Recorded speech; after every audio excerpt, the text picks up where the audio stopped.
जय श्री हरि विष्णु। जय माँ लक्ष्मी।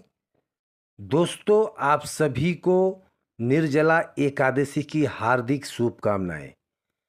आज हम इस वीडियो में बात करेंगे निर्जला एकादशी का, जो कि साल 2025 में कब रखा जाएगा, क्योंकि इस बार निर्जला एकादशी की तिथि 2 दिन पड़ रही है, जिस वजह से निर्जला एकादशी का व्रत किस दिन रखा जाए, इसको लेकर के संशय की स्थिति बनी हुई है। तो आपको इस वीडियो में निर्जला एकादशी व्रत की सही तारीख बताएंगे और व्रत किस दिन रखना है, श्रेष्ठ किस दिन होगा, साथ ही व्रत का पारण किस समय करना है और इसकी संपूर्ण पूजा विधि क्या है, निर्जला एकादशी व्रत के जरूरी नियम क्या है, इस व्रत का क्या महत्व है, इस दिन क्या दान करना चाहिए, क्या करना चाहिए, इसकी संपूर्ण जानकारी आपको इस वीडियो में प्राप्त होगी। लेकिन वीडियो शुरू करने से पहले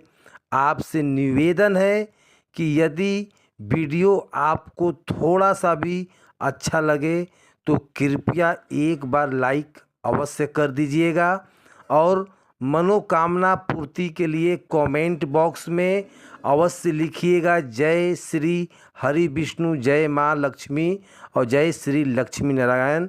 तो चलिए बात करते हैं निर्जला एकादशी की। दोस्तों, निर्जला एकादशी का व्रत सभी एकादशियों में सबसे सर्वश्रेष्ठ माना जाता है। ऐसा इसलिए क्योंकि इस व्रत को करने से व्यक्ति को सभी एकादशियों से प्राप्त होने वाले फल के समान फल मिलता है।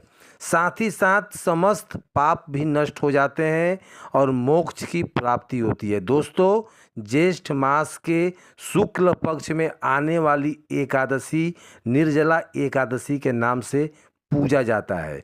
इस व्रत को भीम ने शुरू किया था अपने गुरु व्यास जी के कहने पर, इसलिए इसे भीमसेनी व पांडव एकादशी के नाम से भी जाना जाता है। दोस्तों, इसकी जितनी भी एकादशी व्रत होता है भगवान विष्णु जी के चरणों में समर्पित होता है। जो व्यक्ति निर्जला एकादशी का कठोर व्रत धारण करता है उसे भगवान विष्णु जी का विशेष कृपा निश्चित रूप से मिलती है। साथ ही उस व्यक्ति को सभी तीर्थ के स्थान को फल होता है वह मिलता है और मोक्ष की प्राप्ति भी होती है। आपको बता दें कि निर्जला का मतलब है बिना जल व आहार के दिन भर का उपवास।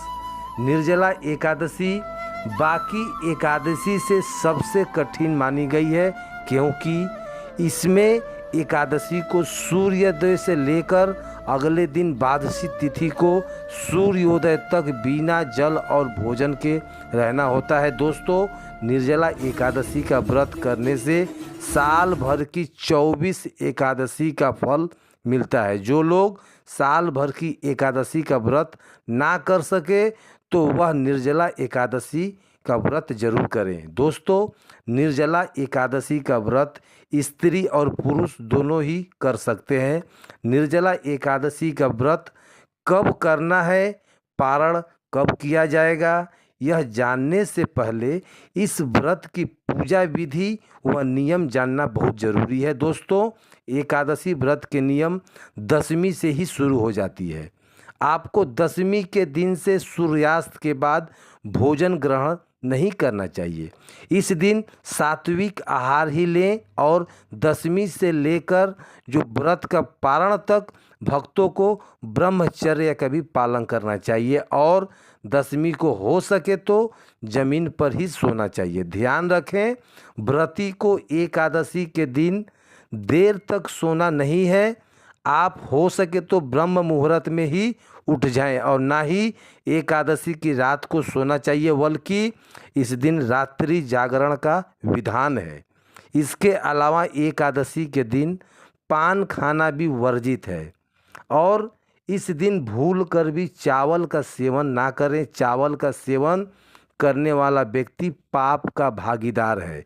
इसके अलावा इस दिन किसी से निंदा ना करें, किसी का अपमान ना करें और क्रोध भी ना करें। साथ ही इस दिन घर का कोई भी सदस्य मांस मदिरा का सेवन ना करे।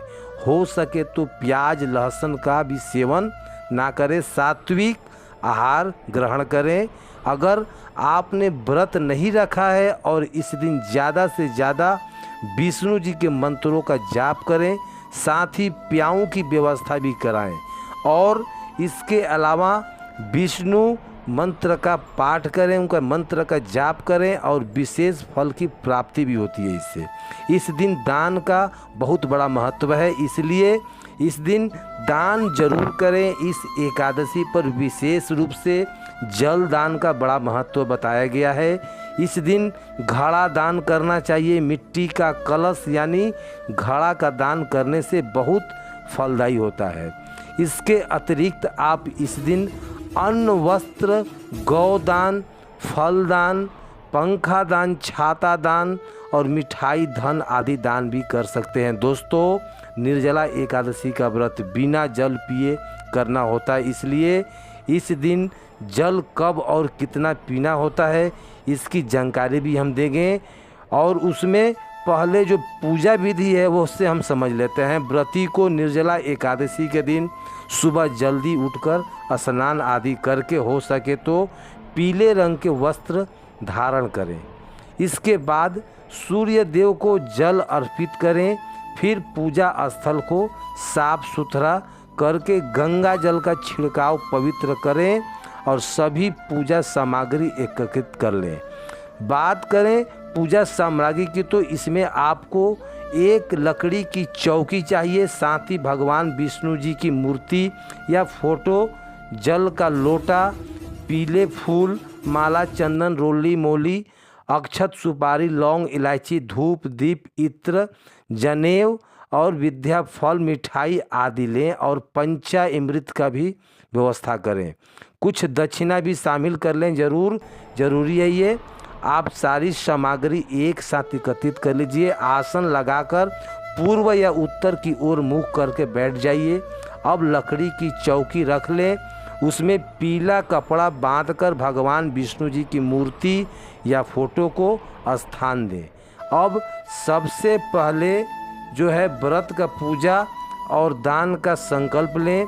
इसके लिए आपको सीधे हाथ में थोड़ा सा जल, पुष्प, पक्ष और 1 रुपये का सिक्का लें और भगवान विष्णु का ध्यान करके अपना नाम, अपना गोत्र, जिस स्थान पर बैठकर आप संकल्प कर रहे हैं वहाँ का मकान नंबर, क्षेत्र का नाम, शहर का नाम लेकर भगवान से व्रत और पूजन बिना बाधा होए इसके लिए कामना करें। घर परिवार की खुशहाली की कामना करें। अगर कोई विशेष मनोकामना है तो उसे भी बोलिएगा। अब संकल्प की सामग्री भगवान के चरणों में अर्पित कर दीजिए। इस प्रकार से आपको संकल्प करना है। संकल्प करने के बाद अब पूजा आरंभ करेंगे। सबसे पहले भगवान विष्णु जी को जल अर्पित करेंगे। इसके बाद पंचामृत से भगवान जी को स्नान करेंगे। आप पंचामृत में कच्चा दूध, दही और शहद, शक्कर शामिल कर सकते हैं। आपके पास भगवान की धातु की मूर्ति है तो आप पंचामृत में सीधे स्नान कराएं। यदि तस्वीर है तो एक फूल में पंचामृत लगाकर भगवान को अर्पित कर दें। पंचामृत से स्नान कराने के बाद पुनः शुद्ध जल से स्नान चरण यानी शुद्ध जल अर्पित करें। अब भगवान को वस्त्र के रूप में मौली का टुकड़ा अर्पित कीजिए। अब भगवान को यज्ञोपित्र यानी कि जनेऊ अर्पित करें। जनेऊ पर पहले रोली लगाकर, तिलक लगाकर फिर अर्पित करिएगा।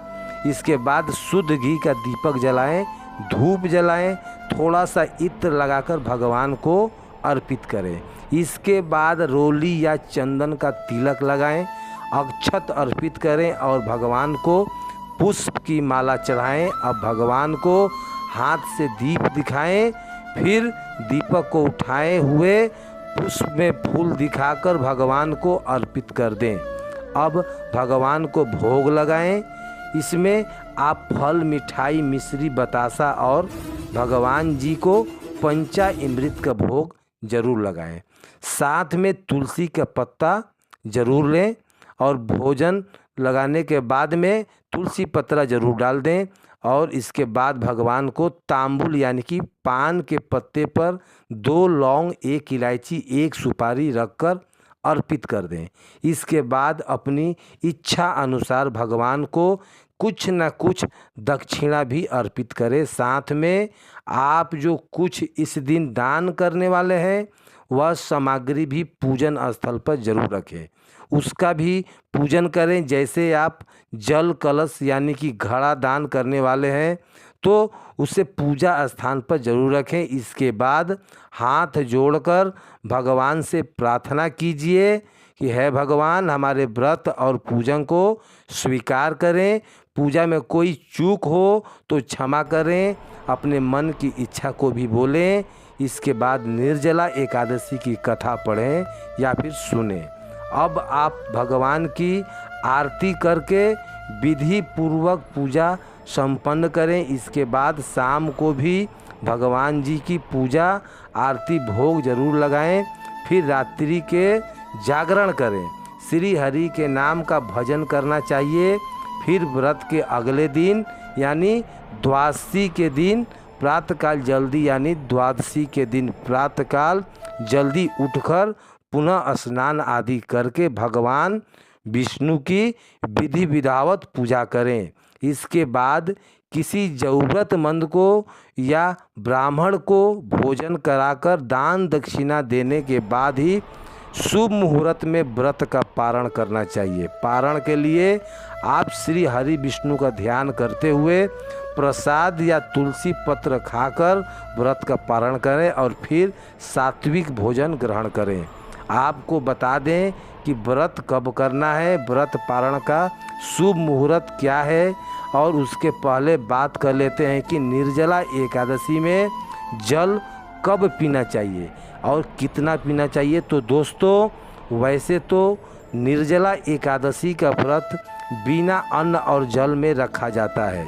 इस व्रत में पानी का सेवन वर्जित है, लेकिन इस व्रत में भीषण गर्मी के कारण जो होता है, यदि बहुत ज़रूरी है पानी पीना तो आप सहन नहीं कर पा रहे हैं तो पानी पीने की आवश्यकता है, तो आपको कब और कितना पानी पीना है इसका भी शास्त्रों में वर्णन है।